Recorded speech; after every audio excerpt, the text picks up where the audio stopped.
Sorry. Hi, thank you, Alice. I hope you can all hear me okay? Yeah? Okay, perfect. Thank you. Hello, everyone, and thank you for joining us today on the workshop for small business growth.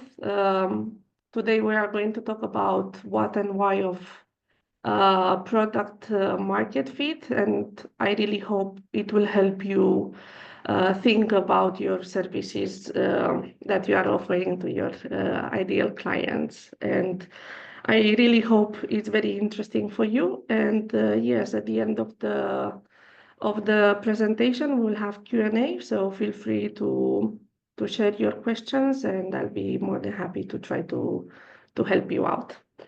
So okay, so today we are going to talk and we will try to understand what is the what of product market fit.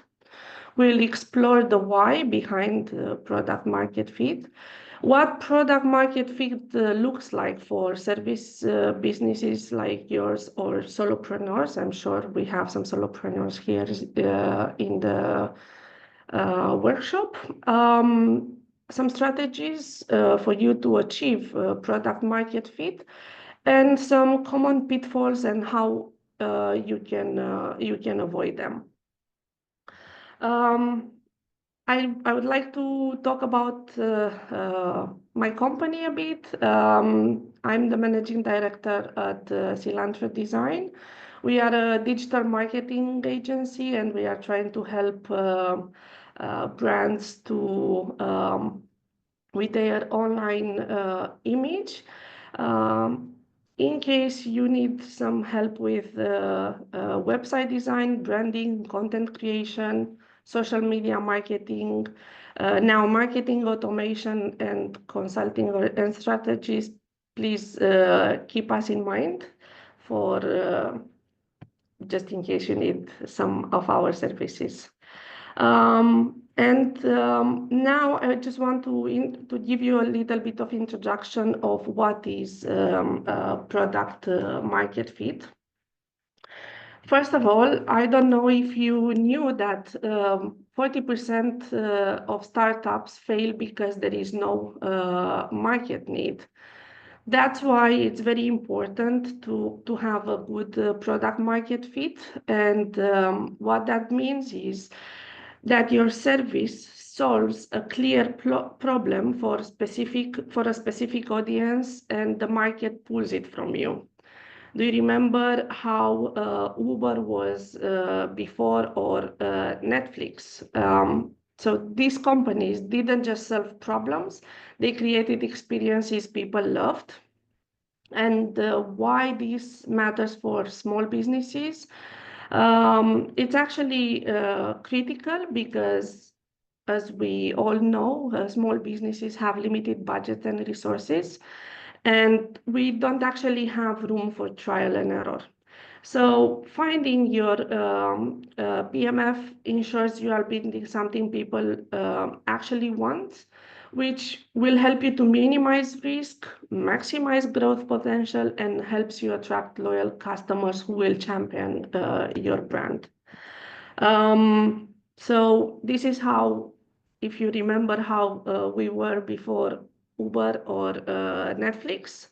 So yeah, just have this in mind when designing your product market fit. Now let's go and understand what is the what of the product market fit.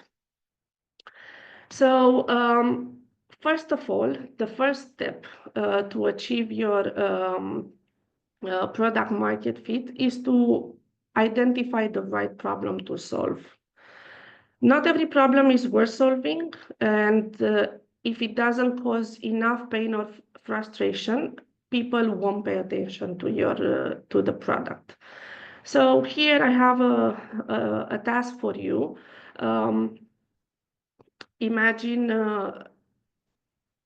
that it's a problem that your target audience actively cares about. Also, as an exercise, try to write down some three daily pain points your customers are facing. And here, if nothing comes to mind to you now, this could be a red flag for the future. After you identify the problem, the next step is to craft the right solution. Your product must address the issue effectively while delivering value that stand out from competitors. So here I want you to ask yourself, does your product truly solve the problem better than any existing alternatives? And we go to the third thing,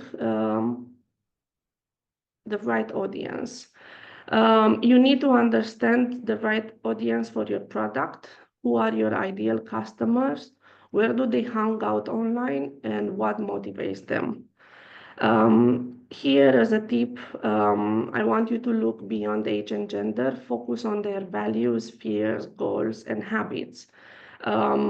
There are some tools that can help you out with it to create some customer personas or empathy maps that can help you clarify your audience. And I'm going to share this at the end of the presentation.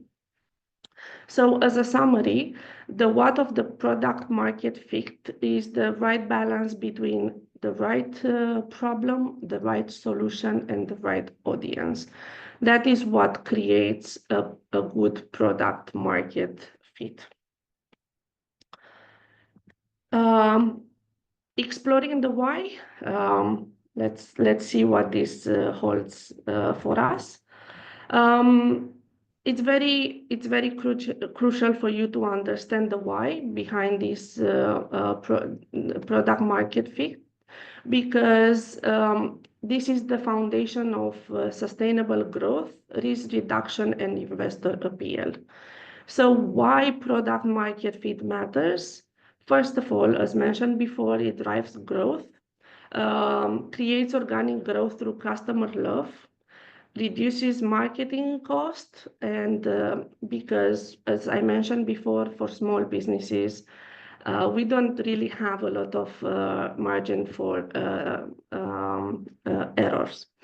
Prevents failures, as mentioned also, 42% of startups fail due to no market need. So if you don't have a product market fit, businesses waste time, money, and resources on products nobody wants. Also helps you attract funds. Investor looks for evidence of PMF before committing to these funds. So it signals sustainability and traction. It helps you build resilience. So loyal customers stay during downturns, like you remember Netflix in the pandemic. And also it lets you adapt, like we are now using Zoom, shifted now from remote learning while maintaining growth. And the last part is the emotional payoff. If you don't have a good product market fit, you will push a boulder uphill. With the right product market fit, you get validation, loyalty, and scalable success. And now ask yourself, are you solving a real need, or you just build?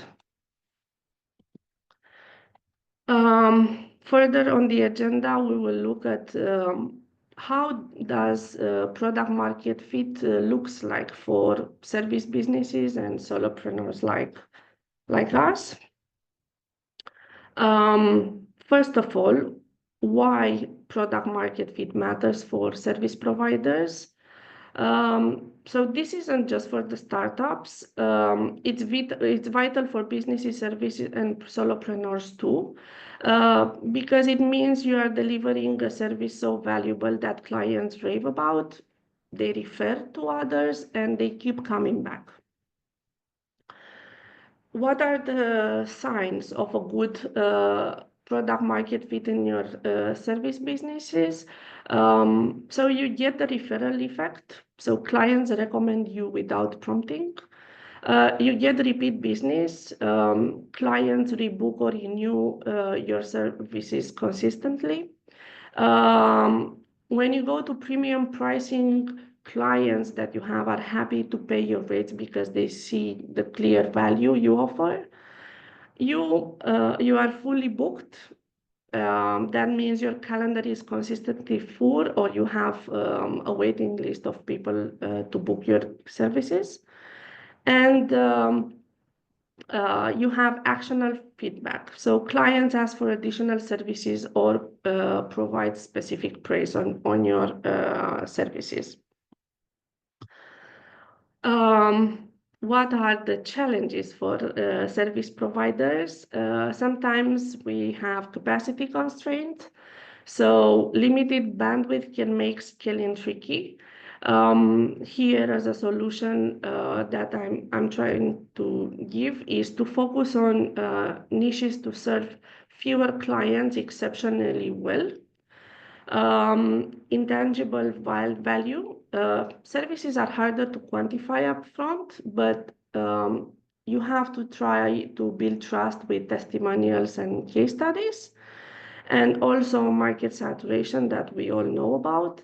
That's why try to stand out by solving a specific problem better than anyone else. How PMF looks in action, actually.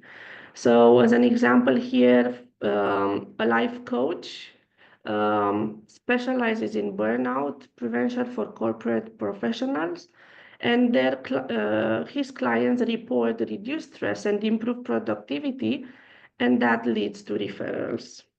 For a cleaning service business that offer eco-friendly solution, clients love the reliability and sustainability, and that results in repeat bookings. And for freelance developers, for example, he builds e-commerce sites for local artisans, and his clients see increased sales and request extra features for their sites. What are the 5 steps to achieve product market fit for service businesses and solopreneurs? As mentioned, try to define your ideal client. Create a clear profile of who benefits from most from your service. Try to deliver exceptional results. Go above and beyond to create memorable experiences. Don't forget about collecting feedback. That's very important to showcase on your website. Use surveys or conversation to refine your offerings. Build scalable systems. Document processes or hire strategically to manage growth. And leverage these testimonials and showcase your success stories to attract similar customers.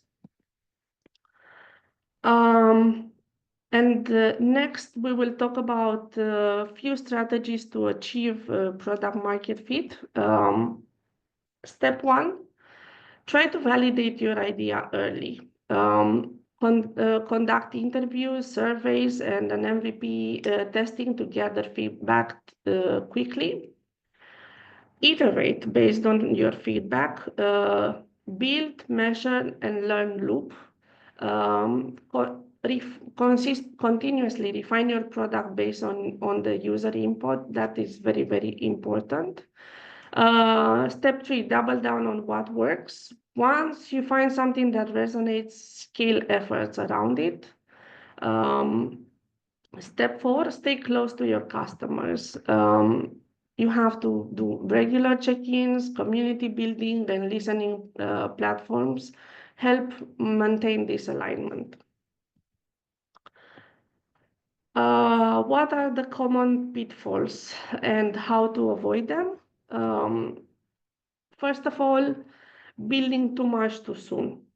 As a risk, it's over-engineering features before validating core demands waste resources. As mentioned, start with a minimum viable product and test before expanding. Ignore pitfall number 2, ignoring negative feedback. Negative, any type of feedback, it's good feedback, because that means you are missing crucial improvement opportunities on your product. So treat skeptical user as your best advisor. Their objections sometimes reveal real flaws.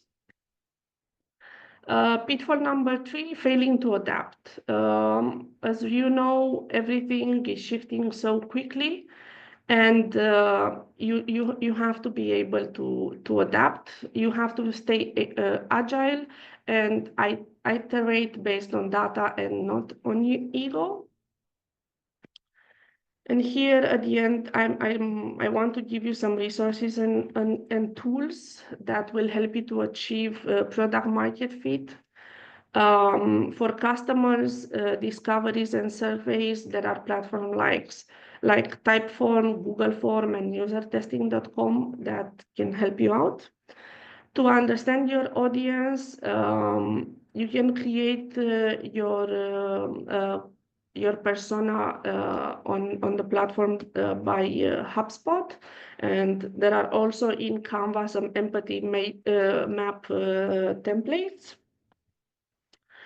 On the minimum viable product and testing tools, we have Tele.so, Card, and Notion, and also some reading about product market fit that might help you to understand a bit more about it. The Lean Startup, the Mom Test, and Inspired. Here you can download a PMF survey template that can help you out a bit with the questions for your customers. And what are the next steps that you have to take in order to achieve PMF?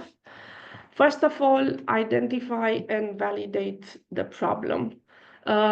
Interview at least 5 to 10 ideal customers and ask them about frustration, current solution, and what they wish existed. Map out your audience, create at least one detailed persona, and also use empathy maps to understand behavior, motivation, and goals of your ideal customers. Build a simple MVP.